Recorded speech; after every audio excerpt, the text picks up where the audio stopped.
Price the lord. ಯೇಸು ಕ್ರಿಸ್ತನ ಉನ್ನತವಾದಂಥ ಮಹಿಮೆಯುಳ್ಳ ನಾಮದಲ್ಲಿ ನಿಮ್ಮೆಲ್ಲರಿಗೂ ನಮ್ಮ ಜೀಸಸ್ ಲವ್ಸ್ ಪ್ರೇಯರ್ ಮಿನಿಸ್ಟ್ರೀಸ್ ಮೂಲಕ ವಂದನೆಗಳನ್ನ ಸಲ್ಲಿಸ್ತಾ ಇದ್ದೇನೆ. ದೇವರು ಏರ್ಪಡಿಸಿಕೊಟ್ಟಂತ ಈ ಮತ್ತೊಂದು ನೂತನ ದಿನಕ್ಕಾಗಿ ದೇವಾದಿ ದೇವರಿಗೆ ಮಹಿಮೆಯನ್ನು ಸಲ್ಲಿಸುವರಾಗಿದ್ದೇವೆ. ಹಲ್ಲೆಲೂಯಾ. ದೇವರಿಗೆ ಸ್ತೋತ್ರ. ನಮ್ಮನ್ನ ಬಲಪಡಿಸ್ತಾ ಇದ್ದಾರೆ, ಕಾಪಾಡ್ತಾ ಇದ್ದಾರೆ. ನಾವು ಜೀವದಿಂದ ಇದ್ದೇವೆ ಅಂದ್ರೆ ಕೇವಲ ಆತನ ಕೃಪೆಯಿಂದಲೇ ಸಾಧ್ಯವಾಗಿದೆ. ಆಮೇನ್. ಹಾಗಿದ್ರೆ ಈ ದಿನ ದೇವರು ನಮಗಾಗಿ ಏರ್ಪಡಿಸಿಕೊಟ್ಟಂತ ದೇವರ ವಾಗ್ದಾನ ವಾಕ್ಯವನ್ನ ನಾವು ಧ್ಯಾನಿಸೋಣ. ಕೀರ್ತನೆಗಳು 20ನೇ ಕೀರ್ತನೆ 4ನೇ ವಚನ. ಆತನು ನಿನ್ನ ಇಷ್ಟಾರ್ಥವನ್ನು ನೆರವೇರಿಸಲಿ, ನಿನ್ನ ಎಲ್ಲ ಸಂಕಲ್ಪಗಳನ್ನು ಸಫಲ ಮಾಡಲಿ. ಆಮೇನ್. ಹಲ್ಲೆಲೂಯಾ. ದೇವರಿಗೆ ಮಹಿಮೆ ಉಂಟಾಗಲಿ. ಹೌದು, ನನ್ನ ದೇವರು ನಮ್ಮ ಹೃದಯದ ಆಸೆಗಳನ್ನ ನಾವು ಇಷ್ಟಪಟ್ಟಂತದ್ದನ್ನ ನೆರವೇರಿಸುವಂತ ದೇವಾದಿ ದೇವರಾಗಿದ್ದಾರೆ. ಆಮೇನ್. ಆದರೆ ನಾವು ಏನನ್ನ ಇಷ್ಟಪಡ್ತಾ ಇದ್ದೇವೆ ಅದು ದೇವರ ಚಿತ್ತಕ್ಕನುಗುಣವಾಗಿದೆಯಾ ಅಥವಾ ಅದು ಲೋಕ ಸಂಬಂಧವಾಗಿ ಲೋಕಸ್ಥರ ರೀತಿಯಲ್ಲಿದೆಯಾ ಅನ್ನುವಂಥದ್ದನ್ನ ಮೊದಲು ನಾವು ಪರೀಕ್ಷಿಸಿಕೊಳ್ಬೇಕು.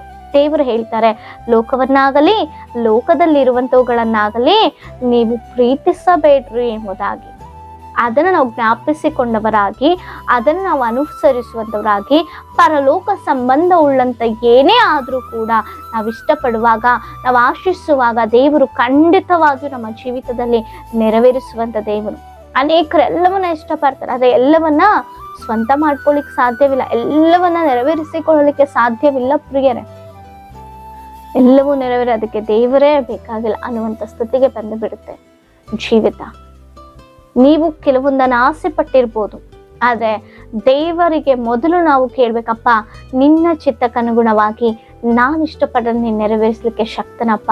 ನಾವು ಅದನ್ನು ಹೊಂದಿಕೊಳ್ತಾ ಇರೋದಕ್ಕೆ ನಂಬಿ ನಾವು ಪ್ರಾರ್ಥಿಸುವಾಗ ಖಂಡಿತವಾಗಿ ನಾವು ಹೊಂದಿಕೊಳ್ತೇವೆ ಪ್ರಿಯರೇ. ಅದನ್ನ ಚಿತ್ತಕ್ಕೆ ಒಪ್ಪಿಸಿಕೊಡ್ಬೇಕು. ನಮಗಿಂತ ನಮ್ಮ ತಂದೆ ತಾಯಿಗಳು ನಮಗೇನು ಇಷ್ಟವೋ ಅವರಿಗೆ ಗೊತ್ತು. ಹೌದಲ್ಲ, ಚಿಕ್ಕ ಮಕ್ಕಳಿಗೆ ತಂದೆ ತಾಯಿ ಗೊತ್ತು ಮಕ್ಕಳಿಗೆ ಏನ್ ಬೇಕು ಎಂಬುದಾಗಿ. ಆಮೇಲೆ ಯಾವುದು ಉನ್ನತವಾಗಿರುತ್ತೆ, ಯಾವುದು ಅನುಕೂಲವಾಗಿರುತ್ತೆ, ಯಾವುದು ಯೋಗ್ಯವಾಗಿರುತ್ತೆ, ಯಾವುದು ಸಹಾಯಕವಾಗಿರುತ್ತೆ, ಯಾವುದು ಅವರು ಹಾನಿ ಮಾಡದಂತೆ ಅವರಿಗೆ ಸೇಫ್ ಎಂಬುದಾಗಿ ತಂದೆ ತಾಯಿಗಳಿಗೆ ಗೊತ್ತು. ಆಮೇನ್. ಅದೇ ರೀತಿ ನಮ್ಮ ಜೀವಿತದಲ್ಲಿ ನಮಗೇನ್ ಬೇಕೋ ನಮ್ಮನ್ನ ಪ್ರೀತಿಸುವಂತ ಉನ್ನತನಾದಂತ ತಂದೆಗೆ ಗೊತ್ತು, ಪರಲೋಕದ ತಂದೆಗೆ ಗೊತ್ತು ಪ್ರಿಯರೇ.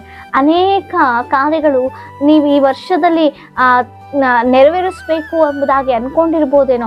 ಅನೇಕ ಕಾರ್ಯಗಳು ನಾವು ಇಷ್ಟಪಟ್ಟಿರ್ಬೋದು, ಇದಾಗ್ಬೇಕು ನನ್ನ ಜೀವಿತದಲ್ಲಿ ಎಂಬುದಾಗಿ. ಈ ವರ್ಷ ಇನ್ನೇನು ಮುಗಿಲಿಕ್ಕೆ ಬಂತು, ಮುಗ್ದೋಯ್ತು, ನನ್ನ ಆಸೆ ಏನೂ ನೆರವೇರಲಿಲ್ಲ ಅನ್ನುವಂಥ ನಿರಾಸೆಯಲ್ಲಿ ಏನಾದ್ರು ಇದ್ದೀರಾ? ಇಲ್ಲ, ದೇವರು ನಿಮ್ಮನ್ನ ಪ್ರೀತಿಸ್ತಾ ಇದ್ದಾರೆ. ಇನ್ನೂ ಸಮಯ ಉಂಟು, ಈ ವರ್ಷ ಮುಗ್ದಿಲ್ಲ. ನೀವು ನಿರಾಸೆ ಉಳ್ಳವರಾಗಿದ್ರೇನೋ, ಇನ್ನೂ ಈ ಕಾರ್ಯ ನಡೆದಿಲ್ವಲ್ಲ, ಇನ್ನೂ ನಾನು ಆಸೆ ಪಟ್ಟಿದ್ದು ಸಿಕ್ಕಿಲ್ವಲ್ಲ ಅನ್ನುವಂಥ ಒಂದು ಆಲೋಚನೆಯಲ್ಲಿ, ನಿರಾಸೆಯಲ್ಲಿ ನೀವಿರ್ಬೋದು. ಆದರೆ ನಿಮಗೊಂದು ಮಹೋನ್ನತವಾದಂಥ ಶುಭ ಸಮಾಚಾರ ಏನು ಗೊತ್ತಾ? ದೇವರು ಕ್ಷಣ ಮಾತ್ರದಲ್ಲಿ ಎಲ್ಲವನ್ನ ಮಾಡಲಿಕ್ಕೆ ಶಕ್ತನಾಗಿದ್ದಾನೆ. ಯಾವ ಸಮಯದಲ್ಲಿ ಯಾವ ರೀತಿಯಾಗಿ ಹೇಗೆ ಏನನ್ನ ಕೊಡಬೇಕೋ ನನ್ನ ಜೀವವುಳ್ಳ ದೇವರಿಗೆ ಗೊತ್ತಿರೋದನ್ನ ನೀವು ಪ್ರಾರ್ಥಿಸಿದ ಪ್ರಾರ್ಥನೆ ಎಂದಿಗೂ ವ್ಯರ್ಥವಾಗದ ರೀತಿಯಲ್ಲಿ ದೇವರು ಮಾಡಲಿಕ್ಕೆ ಶಕ್ತನಾಗಿದ್ದಾನೆ ಪ್ರಿಯರೇ. ಆಮೇನ್. ದೇವರಿಗೆ ಸ್ತೋತ್ರ. ಆತನ ಮಹಿಮೆಗೋಸ್ಕರವಾಗಿ ನಮ್ಮ ಆಸೆ ಆಕಾಂಕ್ಷೆಗಳನ್ನ ಈಡೇರಿಸುವಂತ ದೇವರು, ತನ್ನ ಸಾಕ್ಷ್ಯ ಮಕ್ಕಳಾಗಿ ನಿಲ್ಲಿಸುವಂತ ದೇವರು ಪ್ರಿಯರೇ. ನಾವು ಬೈಬಲಲ್ಲಿ ಎಷ್ಟೋ ಜನ ಭಕ್ತರನ್ನ ನೋಡ್ತಾ ಇದ್ದೇವೆ, ಆಸೆ ಪಟ್ಟು ಪ್ರಾರ್ಥಿಸಿದ್ದು ದೇವರ ಕಾರ್ಯವನ್ನ ಮಾಡಿದ್ರು. ಯೆಹೋಶುವನು ದೇವರಲ್ಲಿ ಪ್ರಾರ್ಥಿಸಿದ ಸೂರ್ಯ ಚಂದ್ರ ನಿಲ್ಲಬೇಕು ಸ್ವಾಮಿ ಎಂಬುದಾಗಿ. ಖಂಡಿತವಾಗಿಯೂ ಆಸೆನ ನೆರವೇರಿಸಿದ್ರು. ಆತನು ದೇವರ ಮಹಿಮೆಗೋಸ್ಕರವಾಗಿ ಹೆಚ್ಚಿನ ಪ್ರಾರ್ಥನೆ ಮಾಡಿದ ಆಸೆನ ನೆರವೇರಿಸಿದ್ರು ದೇವರು. ತನ್ನ ಮಹಿಮೆಗೋಸ್ಕರವಾಗಿ ಅನ್ನಳು ಪ್ರಾರ್ಥಿಸಿದ್ಲು, ಆ ಒಂದು ಆಸೆನ ನೆರವೇರಿಸಿದ್ರು ದೇವರು ಆತನ ಮಹಿಮೆಗೋಸ್ಕರವಾಗಿ. ಹಲ್ಲೆಲೂಯಾ. ಈ ರೀತಿ ಎಷ್ಟೋ ಜನ ಭಕ್ತರಿದ್ದಾರೆ, ಪ್ರಾರ್ಥನೆ ಮಾಡಿ ಹೊಂದಿಕೊಂಡವರು. ಆಸೆ ಪಟ್ಟರೆ ಸಾಲದು, ಅದಕ್ಕೆ ಪ್ರಯತ್ನ ಪಡಬೇಕು, ಅದಕ್ಕಾಗಿ ಪ್ರಯಾಸ ಪಡಬೇಕು, ದೇವರ ಸಮ್ಮುಖದಲ್ಲಿ ಪ್ರಾರ್ಥನೆ ಮಾಡುವಂತವ್ರಾಗಿರ್ಬೇಕು. ಲೋಕಸ್ಥರು ಅವ್ರು ಆಸೆ ಪಟ್ಟಿದ್ದೆಲ್ಲ ಸಿಗುತ್ತಲ್ಲ, ಅವ್ರೇನಾದ್ರು ಪ್ರಾರ್ಥನೆ ಮಾಡ್ತಾರೆ ಎಂಬುದಾಗಿ ನೆನೆಸ್ಬೋದೇನೋ. ಅವ್ರು ಆಸೆ ಪಟ್ಟರೆ ಸಿಗ್ಬೋದು, ಅದೆಲ್ಲ ಅಲ್ಪ ಕಾಲ ಮಾತ್ರವೇ. ಆ ಲೋಕಸ್ಥರು ಆಸೆ ಪಡುವಂಥದ್ದು ಲೋಕದ ಕಾರ್ಯಗಳಿಗಾಗಿ ಅಷ್ಟೇ. ಆದ್ರೆ ನಾವು ಲೋಕದ ಕಾರ್ಯಗಳನ್ನು, ಲೋಕದಲ್ಲಿರುವಂಥವುಗಳನ್ನು ಪ್ರೀತಿಸುವಂಥವ್ರಲ್ಲ, ಪರಲೋಕ ಸಂಬಂಧವಾದಂಥವುಗಳನ್ನ ಪ್ರೀತಿಸುವಂಥವ್ರು. ಆಮೇಲೆ ಅದನ್ನು ನಾವು ಜ್ಞಾಪಿಸಿಕೊಳ್ಳೋಣ. ಏನ್ ಆಸೆ ಪಡ್ತಾ ಇದ್ದೀರಾ? ನಿಮ್ಮ ಇಷ್ಟಾರ್ಥವನ್ನ ದೇವರು ನೆರವೇರಿಸಲಿಕ್ಕೆ ಶಕ್ತನು. ನಿನ್ನ ಸಂಕಲ್ಪಗಳನ್ನ ಆತ ನೆರವೇರಿಸಲಿಕ್ಕೆ ಶಕ್ತನು. ನೀನು ಎಂದಿಗೂ ಕುಗ್ಗುವಂತ ಅವಶ್ಯಕತೆ ಇಲ್ಲ. ನೀನ್ ಎಂದಿಗೂ ದೇವರನ್ನ ಹಿಂಜಾರಿ ಹೋಗುವಂತ ಅವಶ್ಯಕತೆ ಇಲ್ಲ. ನನ್ನ ಆಸೆ ನೆರವೇರಲಿಲ್ಲ, ನಾನು ಇಷ್ಟಪಟ್ಟಿದ್ದು ನನಗೆ ಸಿಗ್ಲಿಲ್ಲ, ನಾನು ಆಲೋಚನೆ ಮಾಡಿದ ಆಗ್ಲೇ ಇಲ್ಲ ಅನ್ನುವಂಥದ್ದು ನೀನು ಆ ಒಂದು ನೆಗೆಟಿವ್, ನಕಾರಾತ್ಮಕವಾದಂತ ಆಲೋಚನೆ ನಿನ್ನಿಂದ ತೆಗೆದು ದೇವರು ಕ್ಷಣ ಮಾತ್ರದಲ್ಲಿ ಎಲ್ಲವನ್ನ ಮಾಡ್ಲಿಕ್ಕೆ ಶಕ್ತನು. ಆತನ ಚಿತ್ತಕ್ಕೆ ಅನುಗುಣವಾಗಿ ನಾನು ಆಸೆ ಪಡೋದಾದ್ರೆ ಖಂಡಿತವಾಗಿ ಅದನ್ನ ಮಾಡ್ಲಿಕ್ಕೆ ಶಕ್ತನು. ಆತನ ಮಹಿಮೆಗೋಸ್ಕರವಾಗಿ. ಕೆಲವೊಬ್ರು ಆಸೆ ಪಡ್ತಾರೆ, ಯಾವ ರೀತಿ ಗೊತ್ತಾ? ಅವರ ಸ್ವಾರ್ಥಕ್ಕಾಗಿ ಆಸೆ ಪಡ್ತಾರೆ. ನನ್ನ ಆಸೆ ನಮ್ಮ ಸ್ವಾರ್ಥವಾಗಿ ನಾವು ಮಾತ್ರವೇ ಆನಂದವಾಗ್ಬೇಕು, ನಾನು ಮಾತ್ರವೇ ಆನಂದವಾಗಿರುವಂತ ರೀತಿಯಲ್ಲಿ ಇರಬಾರದು ಪ್ರಿಯರೇ. ನಾವು ಆಸೆ ಪಟ್ಟಿದ್ದು ಕೆಲವರು ಉಪಯೋಗವಾಗುವ ರೀತಿಯಲ್ಲಿ ಇರಬೇಕು. ಇನ್ನೂ ನಮ್ಮ ಜೊತೆ ಅನೇಕರು ಆನಂದಿಸುವಂತ ರೀತಿಯಲ್ಲಿ ನಾವು ಕೆಲವೊಂದು ಆಲೋಚನೆಗಳನ್ನ ಮಾಡುವಾಗ ಖಂಡಿತವಾಗಿ ದೇವರು ನೆರವೇರಿಸ್ತಾರೆ. ಆಮೇಲೆ ಅಂತ ಒಂದು ಆಲೋಚನೆ ನಮ್ಮಲ್ಲಿರೋದಾದ್ರೆ ನಾವೆಂದಿಗೂ ನಿರಾಸೆ ಪಡುವಂತ ಅವಶ್ಯಕತೆ ಇಲ್ಲ. ದೇವರು ಕ್ಷಣ ಮಾತ್ರದಲ್ಲಿ ನೆರವೇರಿಸಲಿಕ್ಕೆ ಶಕ್ತನು. ಈ ವರ್ಷವೇ ನಿನ್ನ ಆಸೆ, ಆಕಾಂಕ್ಷೆಗಳು, ನಿನ್ನ ಸಂಕಲ್ಪಗಳು ನೆರವೇರಿಸಲಿಕ್ಕೆ ಶಕ್ತನಾಗಿದ್ದಾನೆ ದೇವರು. ಆಮೇನ್. ಯಾಕೆಂದ್ರೆ ದೇವರು ನಿನ್ನನ್ನು ಪ್ರೀತಿಸ್ತಾ ಇದ್ದಾರೆ. ತನ್ನ ಸ್ವರೂಪದಲ್ಲಿ ನಿನ್ನನ್ನು ರೂಪಿಸಿಕೊಂಡಿದ್ದಾನೆ. ನಿನಗೇನು ಅವಶ್ಯವೋ, ನಿನಗೇನು ಬೇಕೋ ಅದೆಲ್ಲವೂ ಪರಲೋಕ ತಂದೆಗೆ ಗೊತ್ತು.